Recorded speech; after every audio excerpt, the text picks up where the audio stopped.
महाकुंभ 2025 का महाआयोजन इस वर्ष प्रयागराज संगम नगरी में होने जा रहा है, जहां बड़े बड़े साधु संतों, अखाड़ा परिषदों के महामंडलेश्वर के साथ अखाड़ों में नागा साधुओं का भी बड़ी संख्या में आगमन शुरू हो चुका है।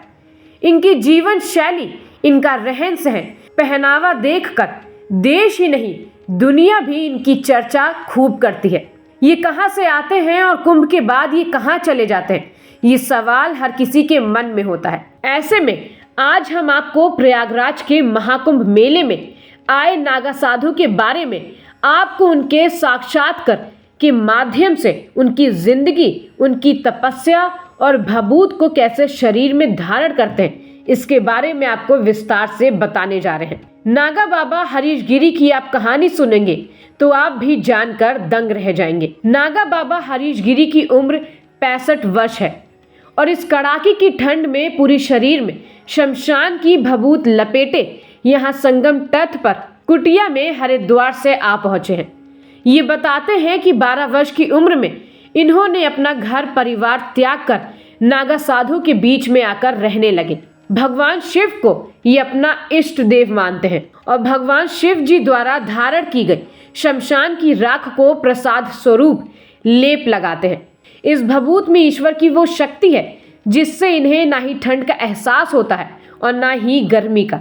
ये इनके लिए एक प्रकार का सुरक्षा कवच है। हरीश गिरी बताते हैं कि कुंभ हम सभी को, पूरा विश्व कुंभ के आगमन और स्नान के दौरान ही देखता है और सभी के मन में ये सवाल उठता होगा कि हम कुंभ के बाद कहाँ चले जाते हैं। इस पर हरीश गिरी बताते हैं कि वो उत्तराखंड, हिमाचल किसी गंगा घाट के समीप जंगलों में चले जाते हैं, जहां जो कुछ मिल जाता खाने पीने का उसी से गुजारा होता। अन्यथा घास फूस, फल भी उनके लिए लाभदायक होता है, क्योंकि वो शिव की आराधना में वैराग्य जीवन जीने के लिए बने हैं और यही उनकी संपूर्ण जिंदगी है।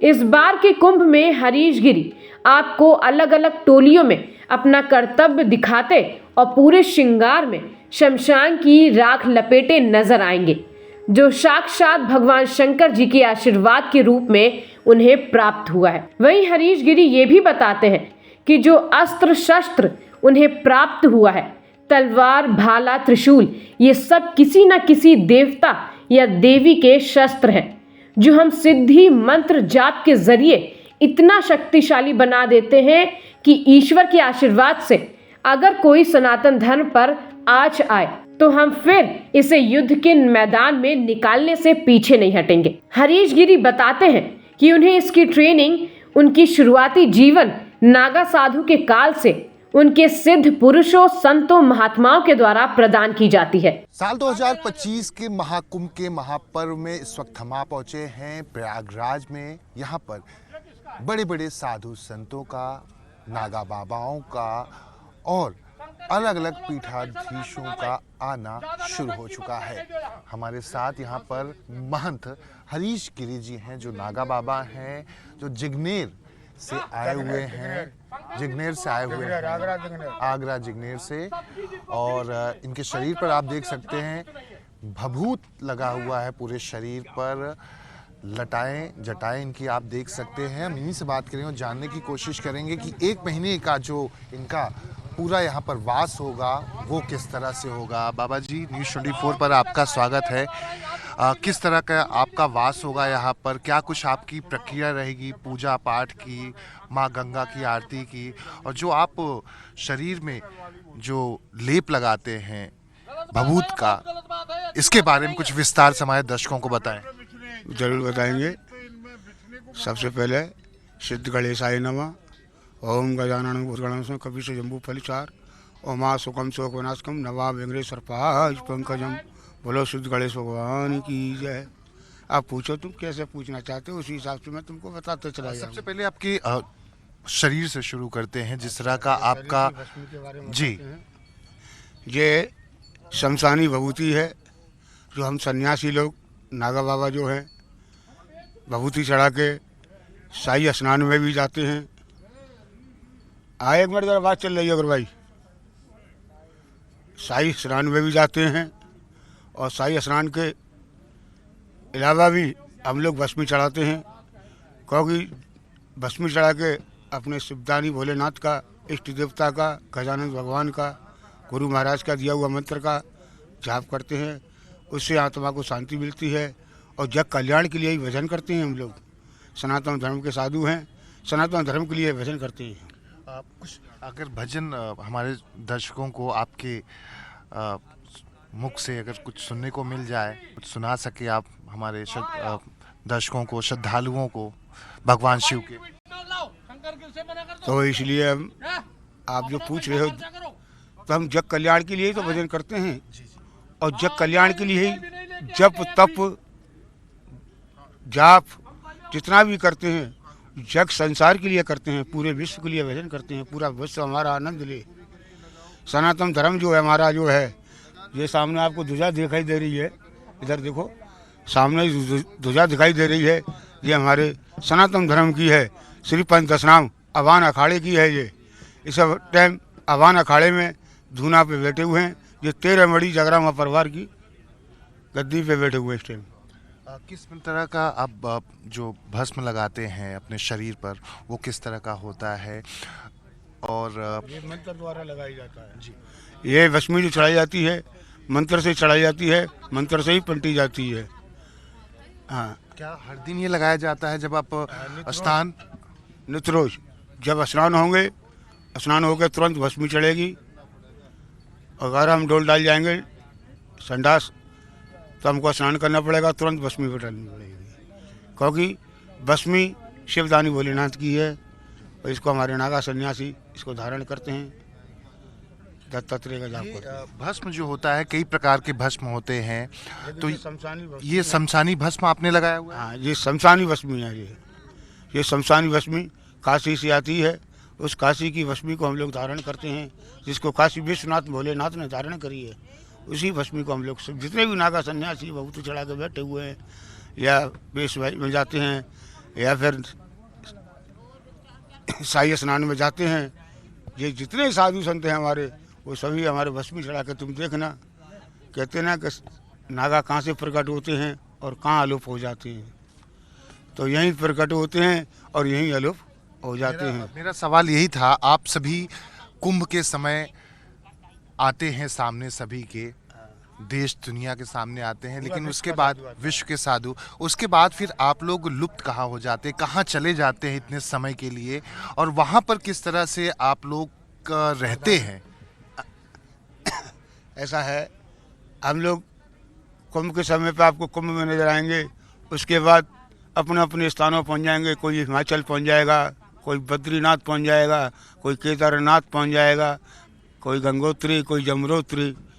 इसी प्रकार से कोई गुफा में रहने वाले साधु हैं, वो अपनी गुफा कंदरा में पहुंच जाते हैं, पहाड़ों के अंदर रहते हैं, जंगलों में रहते हैं, झाड़ियों के बीच में रहते हैं और अपना जाप करते हैं। जैसे कि कुछ साधुओं ने भी सिटी के अंदर भी आश्रम है, वहाँ भी रहना पड़ता है, लेकिन भभूति चढ़ाने के बाद फिर हम लोग जंगल वासा करते हैं, क्योंकि जंगल में भजन होता है, कोई किसी को छेड़ नहीं है, सेवक ही आएगा, बाकी कोई नहीं आएगा। किस तरह का आपका खान पान होता है जब आप जंगलों में या पहाड़ों में रहते हैं, तो वहाँ पर क्या फल फ्रूट से ही आप लोग को काम चलता है? हाँ, ऐसा है, हम लोगों का आहार जहाँ तक है, जहाँ तक अन्न मिलता है वहाँ तक अन्न धारण करते हैं। जहाँ अन्न नहीं प्राप्त होता है वहाँ फल फ्रूटों से भी अपना गुजारा करते हैं, और जहाँ फल फ्रूट भी नहीं मिलते हैं तो वहाँ घास पत्ती खा के भी गुजारा करते हैं। क्या ये भगवान शिव की ताकत है जो आप ये भस्म लगाते हैं? माइनस डिग्री में होने के बावजूद, इतनी कड़ाके की ठंड कोहरे के बावजूद भी आप सभी बीमार नहीं पड़ते हैं, आप लोग को कोई इन्फेक्शन नहीं होता है? इन्फेक्शन इसलिए नहीं होता है क्योंकि जो अपने त्याग करके जो भजन करता है वो बीमारियों से बचता है। दूसरी बात, योगा करने वाले को कभी भी रोग नहीं लगता है। जो योग करेगा, योग के माध्यम से कभी उसको रोग नहीं सताएगा। मैं थोड़ा सा योग भी करता हूँ। आपसे ये जानना चाहेंगे, नागा बाबा बनने के लिए कठिन परिश्रम करना पड़ता है, एक लंबा वक्त उसमें लगता है, तब जाकर उस वैराग तक आप पहुंच पाते हैं। तो आपको कितना समय लगा? एक अमूमन कितना समय लगता है उस स्तर तक? हम लोग बचपन से हम लोग 12 साल की उम्र से हम संन्यास बैराग लिया। बैराग के बाद फिर हमने संन्यास लिया है। हम 12 साल की उम्र से हमने बाबा लोगों में जीवन व्यतीत किया है और आज भी बाबा लोगों में व्यतीत कर रहे हैं। जंगल झाड़ियों में भी रहते हैं, भक्त शिवों के बीच में भी रहते हैं। आज भी तुम देख रहे हो त्यागी के रूप में बैठे हुए हैं और आगे भी त्यागी के रूप में मिलेंगे आपको। और रही साधु किस प्रकार से जीवन व्यतीत करते हैं, तो जी तो आप शाकाहारी देख रहे हो। ऊपर न छत है, न शरीर पर है ना कोई आड़ है, ना मोड़ है, आकाश वृत्ति रहते हैं हम लोग। क्या ये भगवान शिव की ताकत है, उनका आशीर्वाद। आशीर्वाद क्योंकि देख रहे हो धूना चौड़े में लगे हुए हैं। कहाँ लगे हैं? चौड़े में कोई ऊपर है तो नहीं, फिर भी चौड़े में बैठे हुए हैं, इसी में आनंद ले रहे हैं। अग्नि का सहारा होता है, अग्नि के सहारे से ही अपना जीवन व्यतीत होता है। यहाँ पर पहला जब आप सभी का स्नान होगा तो कभी कौन सी तारीख को होगा जब आप सभी एकजुट होकर एक साथ एक उसमें निकलेंगे? आज 22 तारीख को पेशवाई होगी। यहाँ हमारा अवान अखाड़ा मड़ौका में है, मोवा गेट मड़ाका अवान अखाड़ा है। वहाँ से हमारे देवता आएंगे यहाँ अखाड़े में, उसमें धूमधाम से भव्य पेशवाई होगी। इसमें सभी नागा बाबा तुमको नजर आएंगे और कुछ हमारे पदधारी बैठे हुए हैं सामने। ये बड़े बड़े पदधारी हैं जो हमारे सनातन धर्म को चला रहे हैं, जो हमारे जिस प्रकार से अफसर होते हैं ऐसे ही हमारे भी अफसर हैं। आप लोग शस्त्र लेकर भी चलते हैं, त्रिशूल हो, भाला हो, तलवार हो। इसके पीछे की महत्ता क्या है? इसमें यह क्या धर्म की रक्षा के लिए आप लेकर चलते? इसके बारे में भी बताते हैं आपको। त्रिशूल तो भोलेनाथ का है और फरसा जो है गणेश भगवान का है। आपने देखा है गणेश भगवान के हाथ में फरसा है। गणेश हमारे इष्ट हैं सामने, गजानंद भगवान की ध्वजा है और इनका जो फरसा है वो हम लोगों के पास रहता है, सब साधुओं के पास। और दूसरी बात, त्रिशूल ये शिवदानी भोलेनाथ का दिया हुआ है, तो ये त्रिशूल भी मिलता है। समझ रहे हैं बात को? अच्छा, तलवार क्योंकि जब देश के ऊपर कोई परेशानी आती है, जब हमारा देश सनातन धर्म गड्ढे में जाता है, तो इसके लिए हमें युद्ध भी करने पड़ते हैं और युद्ध हमारे साधु संतों ने पहले भी किए हैं। क्यों? भजन के टाइम पे शास्त्र के टाइम पे शास्त्र, और जब शास्त्र से नहीं माने तो फिर शस्त्र से माने। क्या अड़े वक्त पे नहीं मानता है कोई, तो फिर हमारे सनातन धर्म बचाने के लिए शस्त्र का भी। एक सवाल है श्रद्धालुओं के मन में रहता है कि आप सभी जो नागा बाबा हैं, जैसा कि आपने कहा कि 12 साल की उम्र में आपने घर बार छोड़ दिया, तो कहाँ के रहने वाले हैं? क्या उनकी कभी आप लोग की याद आती है कि ईश्वर के प्रति आप इतने लीन हो जाते हैं? उनसे मतलब ही क्या, जिनको त्याग दिया उनसे संपर्क क्या करना, जिनको त्याग दिया उनसे संपर्क क्या करना। उनको तो त्याग दिया ना, त्याग दिया, फिर उनकी आगे बढ़ने के बाद पीछा नहीं पलटा जाता है कि पीछा क्या हो रहा है। ईश्वर को समझ, हाँ, केवल ईश्वरी को समर्थ किया है पूरा जीवन, पूरा किसी परिवार के ऊपर नहीं, परिवार से कोई आस नहीं किसी से। जिसको त्याग दिया उसको संपर्क क्या करना भाई, समझने की जरूरत है। आप भी समझो, या तो साधु नहीं बनते, सन्यास ही नहीं बनते। सन्यास क्या है? सबका नाश करने के बाद साधु होना, अपने जीवन व्यतीत करना है, अपने सनातन धर्म के लिए भजन करना। ये हमारे सब बड़े बड़े अफसर बैठे हुए हैं, अधिकारी बैठे हुए हैं, सब कुछ पड़े हुए हैं। ये हमारे कौन सा अस्त्र या तलवार लेकर चलते हैं? क्या लेकर चलते हैं आपके साथ? तो शस्त्र ही सब इस टाइम छोड़ रखा, क्योंकि बुढ़ापा है, शरीर में ताकत नहीं, सांस फूलती है। कितनी उम्र हो गई आपकी? मेरी इस टाइम 63-64 साल की उम्र है। हाँ जी, 1962 की जन्म तिथि है मेरी। जो कुछ आप पूजा अर्चना करते हैं, माँ गंगा के पास जाते हैं, या फिर जब आप शमशान में जाते हैं और जो बबूत आपने लगाया हुआ है, हमें शमशान जाने की जरूरत नहीं पड़ती है। या जो शमशान स्वयं चल के आता है भोलेनाथ जी, शमशान हमारे पास मंत्रोच्चारण भी रहने वाला भोलेनाथ है, और भोलेनाथ तो स्वयं हमारे साथ है। क्या कुछ शमशान की भस्मी जरूर लगाते हैं, लेकिन भोलेनाथ हमारे साथ रहते हैं। माँ पार्वती और सिद्ध गणेश हमारे साथ ही रहते हैं हर समय, क्योंकि उनके शब्द के साथ ही सब साथ काम कर रहे हैं। एक आखिरी सवाल, क्या कुछ मंत्रों का उच्चारण भी करते हैं या कुछ ऐसे मंत्र हैं जो हमारे दर्शकों को तक साझा करना चाहें आप, अगर आपके मन में विचार हैं, क्या कुछ साझा कर सके जो उनके लिए फलदायी हो? ये थोड़ा सा आगे चल के अभी अभी संक्रांत के दिन 14 संक्रांत को जब शाही स्नान होगा, उस दिन शाही स्नान के बाद आप हमसे जो भी पूछोगे आपको वो बताते चले जाएंगे। एक छोटा सा अगर कुछ, हाँ, क्योंकि अभी हम यहीं की यहीं विराम देंगे इसको।